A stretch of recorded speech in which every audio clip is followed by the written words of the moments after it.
the harder it's going to be for Vidit to keep up with Wesley. We will see.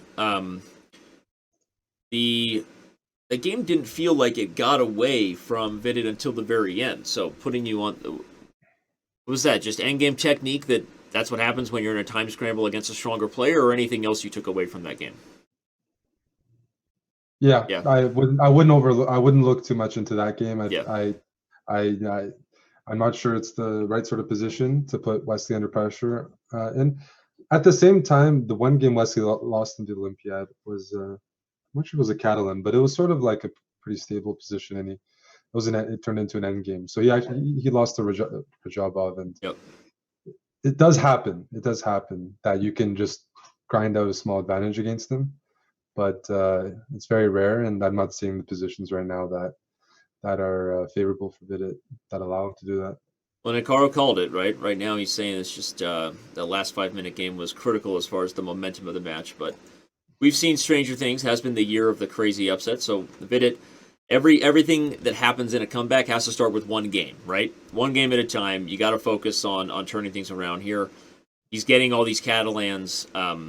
This is a slightly different version of the Catalans we've seen, right? Not nearly that super theoretical challenging where the center became open.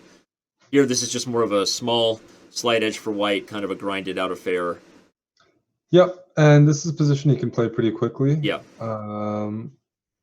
Rook. Knight b4. Wesley's really, really keen for knight b4. I can tell you that. Yep, and he can simplify too. I might even hide my knight on g2 just to avoid trades, and then just get a worse position here. Yeah, if you're white and you want winning chances, I don't think you can. I don't think you can take on b4 here. So, well, I don't think you can avoid. No. That's the problem. The knight would actually have to go to a worse square. Now, these positions are not like entirely equal. If you're like, oh, I'm going to play e5 and equalize, not so fast. Right. We'll play d5, and we'll have a superior light squared bishop. Also, the pawn on h5 accentuates this light squared bishop.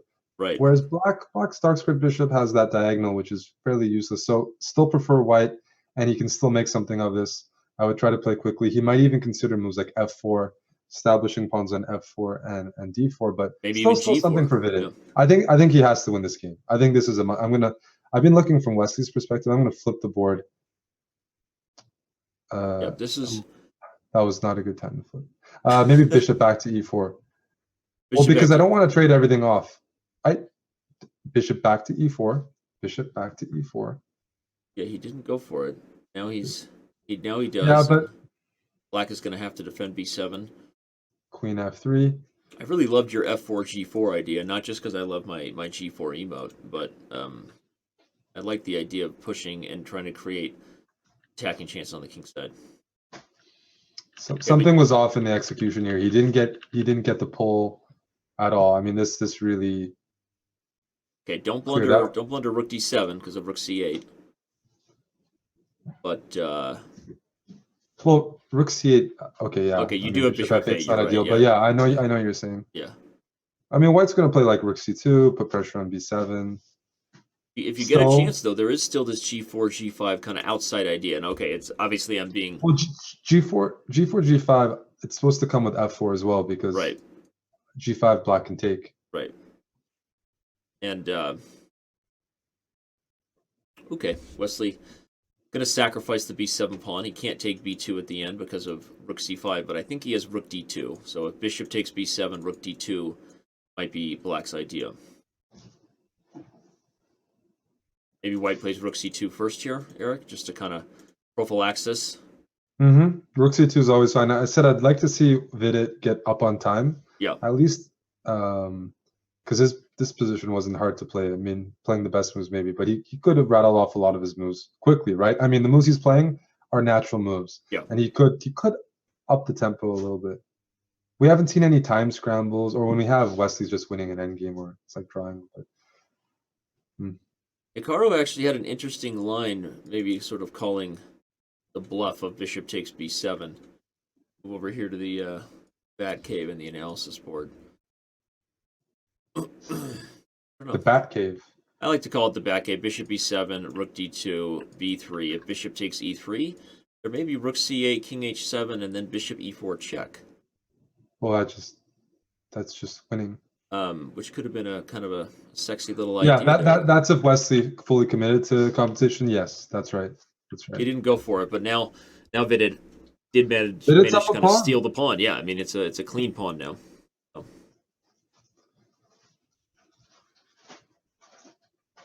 It does help that Black's exit square for the king is on a light square, and Right. it's not safe. And as long as there's rooks and queens on the board, that there are tactical things to worry about. Because if there weren't, even losing this pawn doesn't make a big impact, because Black can put a bishop on b4 and there's no passed pawn, and it's isolate opposite bishops. But the inclusion of heavy pieces makes this totally different. Okay, so now if bishop b4, yeah, Black is still just doing nothing different than what he's been trying to do, which is just sort of hold the well, worst. trading the rooks off, the king can come out a little easier. Yeah, that's and a so I that's a think good point. Wesley's actually made progress there. Now what I just talked about doesn't play a role because the king is safe on f8. Yeah, so I think Wesley's making progress, and this is just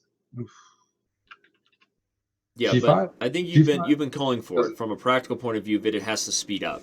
If you have the same game and Wesley has less than 10 seconds or something, there's your chance, right? Yeah. Yeah, you should have never exchanged rooks. And as Yeah, far as at that that goes, point it was too late, but he could have tried to prevent it. I like this move. He's trying to induce f6, which maybe opens up doors over here to come into g6, g7. Okay, now he'll probably just settle on b3. He's been avoiding playing that move, but I think you have to guard a4. No, he doesn't. Well, now a4. You want to take on a4? Yeah. Are you hungry? Yeah. Okay. I don't know what's going on. I don't think that was the best by Vidit. No. I mean, okay, he's last desperate chance at counterplay. Black is very comfortable here. There is not a whiff of a mating net because the dark squares are forever safe. BFF, best friends forever. Dark squares. Draw. All right. Unsatisfied. That's how I feel.